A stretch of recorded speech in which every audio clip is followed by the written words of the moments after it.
শাসক দল কিন্তু বুঝে যে আমি একটা নর্মাল অন্য পেশাজীবীর লোকজনকে এসে আমার কাছে বলাচ্ছে, সাংস্কৃতিক জনপ্রিয় লোকজন যখন আমার পাশে এসে আমাকে জি হুজুর বলে বা আমার সাথে তোষামোদি করে, ওর তখন আরো বেশি ভালো লাগে। এটা সাংস্কৃতিক শাসক দল বুঝতে পারছে যে আসলে শিল্পীরা কত ইম্পর্টেন্ট, আমাদের শিল্পীরা বুঝতে পারছে না যে আসলে তারা কত ইম্পর্টেন্ট। যদি বলেন যে মুজিব চরিত্রে যে মূল রূপকার ছিলেন যে আরিফিন শুভ, উনি যে একটা করেছেন, এখন ওর ব্যাপারটা আমি আসলে দায়িত্ব নিয়ে বলতে পারবো না, কারণ এটা হয়তো পার্সোনাল জায়গা থেকে ও হয়তো করেছে, ও হয়তো আসলেই শেখ মুজিবের ক্যারেক্টারটা করার জন্য হয়তো 1 টাকার জন্য করেছে, সেটাও হতে পারে। সেটাকে আমি আসলে সমালোচনার জায়গায় নিতেও চাই না। বা আমরা রাজনীতিবিদদের কি দেখি, রাজনীতিবিদদের দায়িত্ব হচ্ছে গিয়ে কি এই অমুক এই 5 বছর পর্যন্ত বা যতদিন ক্ষমতায় থাকবেন ততদিন পর্যন্ত। শিল্পীর দায়িত্ব তো কোনো নির্দিষ্ট সময় বেঁধে না, আপনি যে আমৃত্যু আপনাকে আপনার দায়িত্ব পালন করে যেতে হবে, এবং সেটা কি দিয়ে, আপনার কাজ দিয়ে, আপনার শিল্পকর্ম দিয়ে, এবং সেটা কাদের জন্য, সেটা হচ্ছে মানুষের জন্য। হ্যাঁ, তো ন্যাচারালি শিল্পী তো এইসব রাজনীতিবিদদের থেকে অনেক উপরে, যখন থেকে সে শিল্প চর্চা করছে তখন উপরে। এটা আমার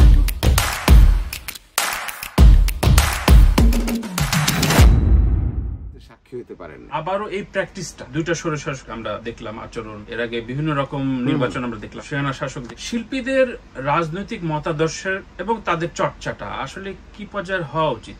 সামনেও কোনো মন্ত্রী বা বড় অফিসারদের খুব অনুকম্পা পাবার জন্য যে আবার যাবে না, বা যাওয়াটা আমি অন্যায় বলছি না, কিন্তু এই যে দলদাস হওয়ার যে প্র্যাকটিসটা আবার হবে না, এটারও তো একটা সংস্কার প্রয়োজন। অবশ্যই প্রয়োজন। আপনি যে বললেন যে অনুকম্পাটাকে আপনি দোষের দেখেন না, আমি তো 100% দোষের দেখি।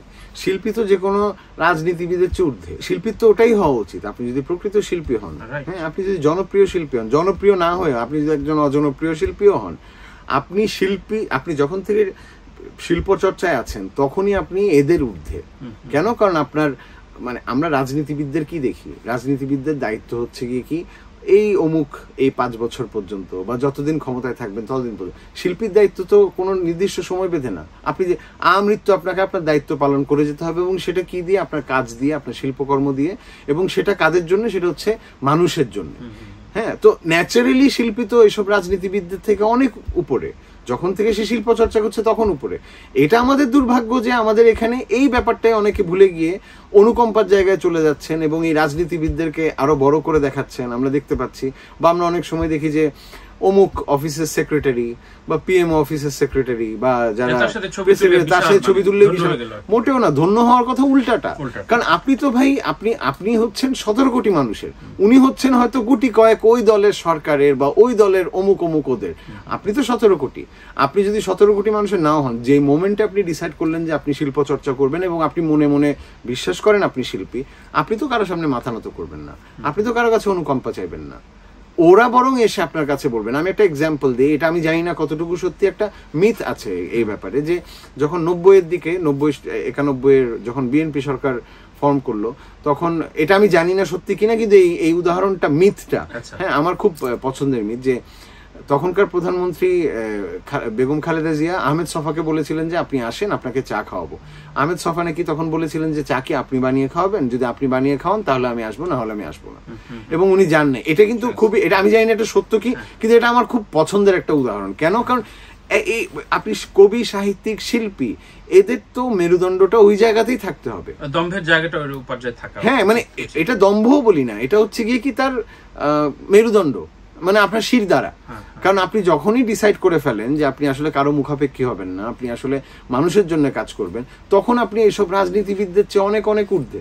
কিন্তু এটা খুবই দুর্ভাগ্য যে আমরা বিগত অনেক বছরগুলোতে দেখে আসছি, চাপে পড়ে হোক, সুবিধা নেওয়ার জন্য হোক, বা যে কোনো কারণে হোক, এই যে সরকারের প্রতি আনুগত্য, সরকারের, আমি বলছি না যে মানে সরকারের তো কোনো সময় কখনো কোনো সরকার, ইনফ্যাক্ট যদি এখন অন্তর্বর্তীকালীন যে সরকারটা আছে, এমন হতে পারে যে উনি কিছুদিন পরে উনারাও সমালোচনা সহ্য করবেন না, কিন্তু আপনাকে শিল্পীর কাজটা করে যেতে, সো এটা খুব দরকার। দুঃসাহস বলবো নাকি স্বাভাবিক আচরণ থাকা উচিত তোমার যে 15 বছরের যে ফাইটটা, আজকে বলতে পারি 2-3 জন শিল্পী যারা এখনো সেই অন্ধবিশ্বাসে রয়েছে, তোমার শো যখন আমি করেছি তারপর বলছে খামাখা বিপদে কেন জড়াতে, তো ওকে নিয়ে তো অনেক রকম লিস্টে আছে, listed, sorry quote and quote listed, কিন্তু নামটা অদ্ভুত আচরণ। এটা কি প্রজ্ঞাপন জারি করে নিশ্চয় হয় না, যেটা আমরা জানি, কিন্তু একটা এই যে ভয়, কালচার আদৌ বন্ধ হবে কিনা আগামী বাংলাদেশে। আর দ্বিতীয় প্রশ্ন হচ্ছে এটা কি দুঃসাহস কিনা বা এটা নরমাল আচরণ কিনা।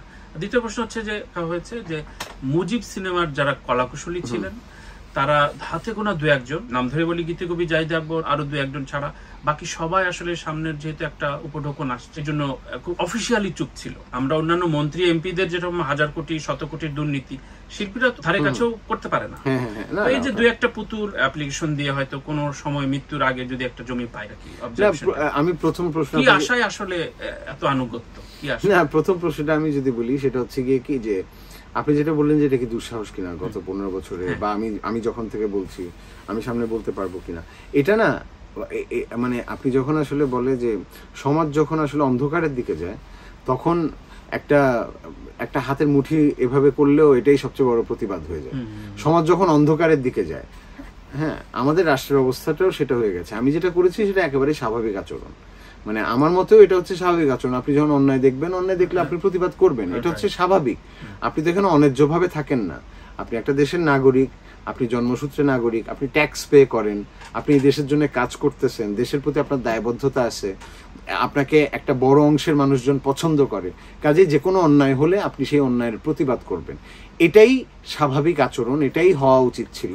কিন্তু যেহেতু এই যে মানে অন্ধকার সমাজ বা অন্ধকার রাষ্ট্র, যেখানে আসলে ক্ষমতার পরিকাঠামোর আশেপাশে থাকাটাই হচ্ছে সাফল্য, তখন দেখা যায় কি যে কেউ একজন দুটো কথা বলেছে, এটাই বড় বিরক্ত হয়ে যায়। অথচ এটাই স্বাভাবিক হওয়া উচিত ছিল। আমরা অগ্রসর রাষ্ট্র তখনই হতে পারবো যখন আমার শত্রু আমার সমালোচনা, মানে রাষ্ট্রের শত্রুও রাষ্ট্রের সমালোচনা নির্ভয় করতে পারবে। তখনই আসলে সেই রাষ্ট্রটাকে আপনি উন্নত রাষ্ট্র বলবেন। আপনি কয়টা ফ্লাইওভার হলো, কয়টা সেতু বানালেন, কয়টা মেট্রো রেল হলো, বা আপনার জিডিপি কত হলো, সেটা দিয়ে উন্নত রাষ্ট্র হয় না। উন্নত রাষ্ট্র হবে তখন যখন রাষ্ট্রের সমালোচনাকারী নির্ভয় রাষ্ট্রের সমালোচনা করতে পারবে। সেদিন আপনি বলতে পারবেন যে এই রাষ্ট্র আসলেই উন্নত হচ্ছে। সো আমাদের সেই জায়গায় যেতে এখনো অনেক দেরি, কারণ আমাদের এই পেছন দিকে যেতে যেতে এমন একটা অবস্থা যার ফলে এই যে ধরেন, এবং কথা বলতে না দিলে কি হয়, এই জনবিস্ফোরণ হয়। যখন আপনি কথা বলতে দিবেন না, আপনি যখন কথার ফ্লোটাকে অফ করবেন না, তখন অনেকেই কথা বলবে বলুক, কিন্তু যখন দিবেন না তখন গিয়ে গণবিস্ফোরণটা হয়। সো এটাকে আমি আসলে আমি পার্সোনালি বা আমার মতো আরো অনেকেই যারা প্রতিবাদ জারি রেখেছিলেন, এটা একটা স্বাভাবিক আচরণ। কিন্তু এটা এখন পরিস্থিতি বিবেচনায় একটা অস্বাভাবিক সাহসিকতা মনে হচ্ছে। বা আপনাকে যারা বলে যে কেন ওকে নিচ্ছ, লিস্টেড কেন, দরকার নাই ওকে নেয়ার, এগুলো হচ্ছে কি ওই যে বললাম না যে এই কারণেই করে। আর সেকেন্ড কথা যেটা বললেন আপনি, যে সিনেমার ক্ষেত্রে বললেন, যে মুজিব সিনেমার ক্ষেত্রে বললেন, মানে আমি তো আসলে লাভের জন্য হ্যাঁ, আমি পার্টিকুলারলি কোনো সিনেমার বা কোনো আর্টিস্টের কথা বলতে চাই না যে ঠুনকো।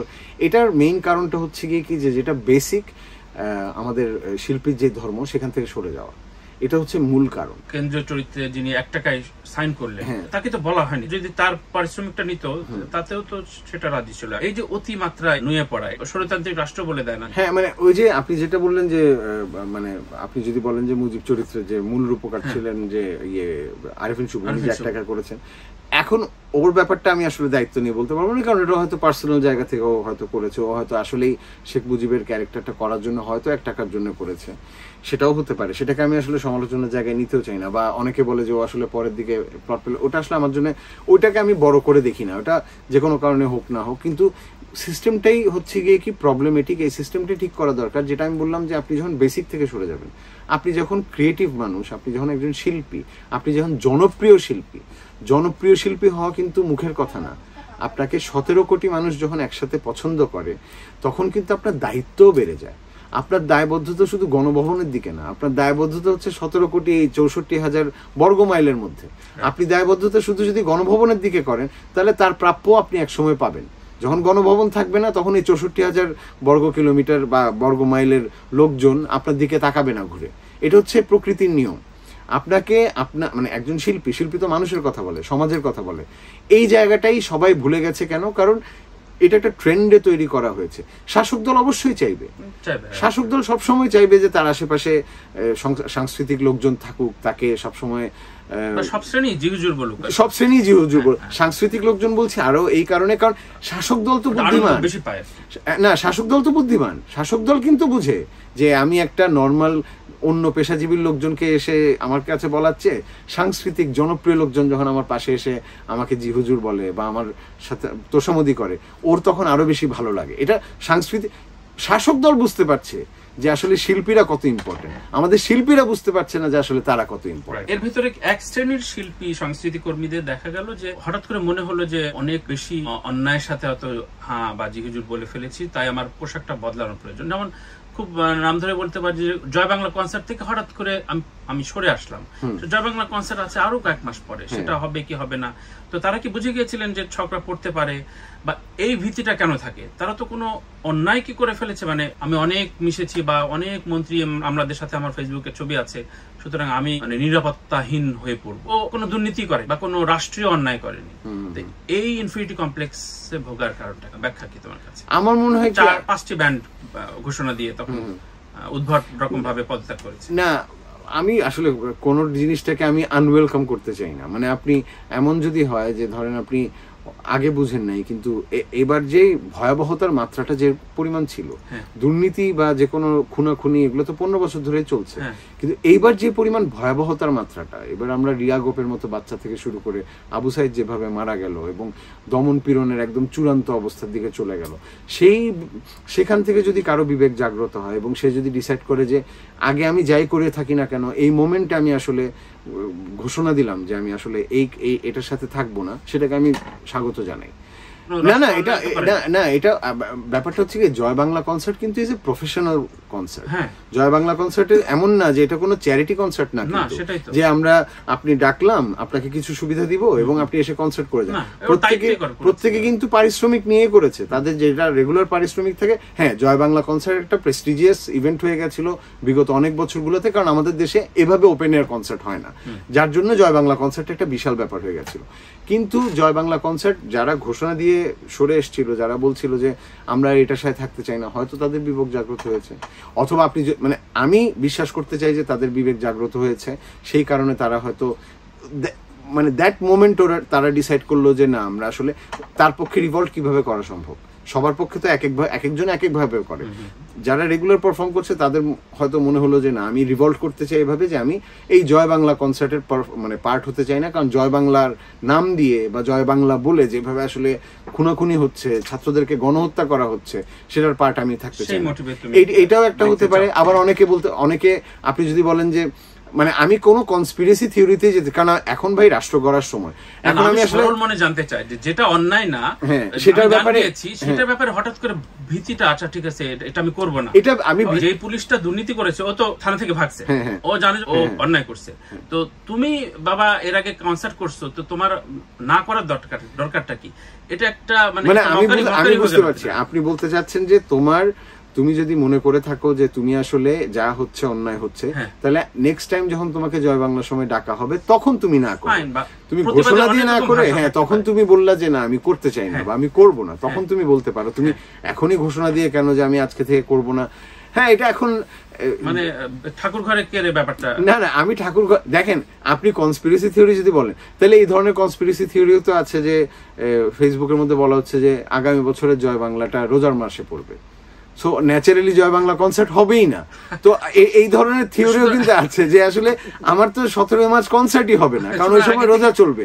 সো আমি আগে থেকে একটা বড় অ্যাডভান্টেজ নেওয়া না, আমি বলছি না এটা, আমি বললাম কি এই ধরনের কনস্পিরেসি থিওরিও আছে। আপনি যেটা বললেন যে বিভিন্ন ধরনের থিওরি আছে যে আচ্ছা কেন আগে থেকে ঘোষণা দিল, তার মানে কি কেউ জানতে পারলো কি? সরল মনে প্রশ্ন যে অন্যায় করেছে, যে 1000 কোটি টাকা দুর্নীতি করছে, ওর সাথে সাথে পলাইছে, বউ পলবান সব পলাইছে, কেউ সেনে নেমে এসে পলাইছে, কেউ থানার থেকে চলে গেছে, তো একটু শিল্পীর সাথে তো অন্যায় করে নাই। না অ্যাবসলিউটলি না, মন্ত্রীর সাথে ছবি তোলা অন্যায় না, জীবনও না।